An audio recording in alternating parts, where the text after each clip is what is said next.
ঘরে বসেই যদি বানানো যায় এত সুন্দর চিকেন ফ্রাই, তাহলে বলেন তো আমরা কেন কেএফসি বা বিএফসিতে যাব? তো চলেন কিভাবে খুব সহজেই আমরা এই চিকেন ফ্রাইটা বানাইতে পারি সেটাই আমি আপনাদের সাথে শেয়ার করব, এবং কিভাবে আমি ঘরে বানিয়েছি। চলেন চলে যাই মূল রেসিপিতে। এখানে আমি কিছু লেগ পিস কিনে নিয়েছিলাম বাজার থেকে।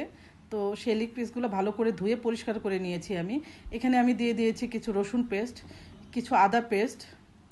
আপনাদের এটা মাংসের পরিমাণ বুঝে দিবেন। দিয়ে দিলাম সামান্য পরিমাণ লবণ। এখন দিয়ে দিব একটু গরম মশলা, দিয়ে দিব একটু জিরার গুঁড়া, দিয়ে দিব গোলমরিচের গুঁড়া,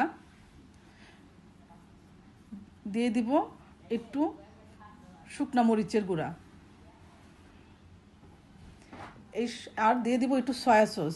তো এইগুলো সব দেওয়া হয়ে গেছে। এখন আমি একটু টমেটোর সস দিয়ে দিব আর লেবুর রস দিয়ে দিব, দিয়ে ভালো করে এটাকে মেখে নিব। সুন্দর করে মাখাবো যেন প্রত্যেকটা পিসের সাথে মশলাগুলো সুন্দরভাবে লেগে যায়, এবং এটাকে আমি 20 মিনিটের জন্য ম্যারিনেট করে রেখে দিব। এখন আমি এই দিকে নিয়ে নিব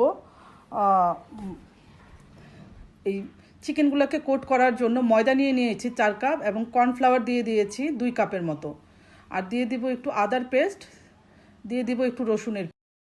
এখানে আমি আবার কিছু শুকনা উপকরণ মিক্সড করব। এখানে একটু সামান্য পরিমাণ লবণ দিয়ে দিব একটু মরিচের গুঁড়া, দিয়ে দিব একটু জিরার গুঁড়া, দিয়ে দিব একটু গোলমরিচের গুঁড়া, দিয়ে এটাকে আমি ভালো করে মিক্সড করব ময়দার সাথে। সামান্য পরিমাণ পানি দিয়ে এটাকে আমি মিক্সড করব, এবং এটাকে একটা স্ক্রাম্বল করার চেষ্টা করব। এই তো দেখেন এখানে আমার স্ক্রাম্বল করা হয়ে গেছে। এখন এটাকে আমি একটা চালনি দিয়ে চেলে নেব। চেলে নিচের যে গুঁড়া অংশগুলো আছে সেগুলো চালনি নিচ দিয়ে পড়ে যাবে। একটা বাটিতে চালনি নিয়ে নিয়েছি এবং এই স্ক্রাম্বলগুলো একটু ভালো করে চেলে নিচ্ছি। এই তো দেখেন আমি কিভাবে করতেছি, আপনারা একটু ভালো করে লক্ষ্য করেন। তো এই তো আমার স্ক্রাম্বলগুলো রেডি। এখানে আমি যেই চালার পরে যেই ময়দাগুলো থেকে গেছে সেটাকে আমি ভালো করে পানি দিয়ে মিক্সড করে নিব, এবং একটু পাতলা ইয়ের মতো তৈরি করব। এই তো দেখেন আমি কিভাবে তৈরি করেছি। এটার মধ্যে আমি চিকেনটাকে চুবিয়ে, দেখেন কিভাবে করছি, ভালো করে চুবিয়ে আমি স্ক্রাম্বলের মধ্যে আস্তে আস্তে আলতো হাতে মানে চিকেনের গায়ের উপরে মেখে নিব। এইভাবে আমি আস্তে আস্তে সবগুলো চিকেনকে স্ক্রাম্বলের উপরে কোট করে নিব। এই তো দেখেন আমি কিভাবে করছি, একটু ভালো করে লক্ষ্য করেন। আলতো হাতে করতে হবে, এটা বেশি চাপ দেওয়া যাবে না। এই তো দেখেন এইভাবে, এই যে আরেকটা আমি করে দেখাচ্ছি, দেখেন আলতো হাতে স্ক্রাম্বলগুলো এটার ওপরে কোট করতে হবে। এভাবে আমি একে একে সবগুলা চিকেনের পিস কোট করে নিব। এই চিকেন ফ্রাইটা খেতে এত মজার, মাশাল্লাহ। আপনারাও মাঝে মধ্যে বাসায় বানিয়ে খেতে পারেন। আমার এই রেসিপি খুব সহজেই তৈরি করা যায় রেসিপি দেখে। তো দেখেন এই তো আমার চিকেন ফ্রাইগুলো কোট করা হয়ে গেছে।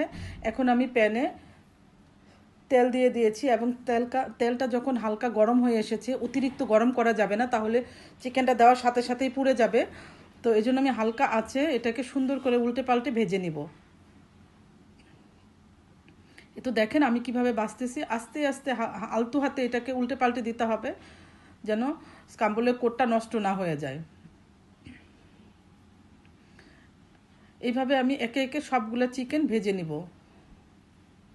এই তো দেখেন মাশাল্লাহ আমার চিকেনের কালারটা কি সুন্দর হয়ে আসতেছে। এবং এই চিকেনটাকে খুবই অল্প আঁচে ভাজতে হবে যেন চিকেনের ভিতরটা পুরোপুরি খুব সুন্দরভাবে সিদ্ধ হয়ে যায় এবং ওপরে পুড়ে না যায়, বেশি লালচে না হয়ে যায়। তাই চুলার জালটা একটু কমিয়ে রাখতে হবে, আস্তে আস্তে ভাজতে হবে। তো একে একে এইভাবে আমি সবগুলো চিকেন সুন্দর করে ভেজে নিচ্ছি। এটা আজকে আমাদের ইফতারির জন্য রেডি করা হচ্ছে। দেখেন মাশাল্লাহ আমার চিকেনটা কি সুন্দর হয়েছে, ভাজাটা দেখেন। ঠিক এইভাবেই আমি এই রকম কালার আসলে চিকেনটাকে উঠিয়ে ফেলবেন, বেশি পুড়ে ফেলা যাবে না, লালচে করা যাবে না। এই তো দেখেন মাশাল্লাহ আমার চিকেন ভাজা হয়ে গেছে, মাশাল্লাহ কি সুন্দর কালার হয়েছে। তো আমার ভিডিওটি যদি ভালো লেগে থাকে তাহলে অবশ্যই আমার ভিডিওতে লাইক, কমেন্টস এবং শেয়ার করে দিবেন। ভালো থাকবেন সবাই, আল্লাহ হাফেজ।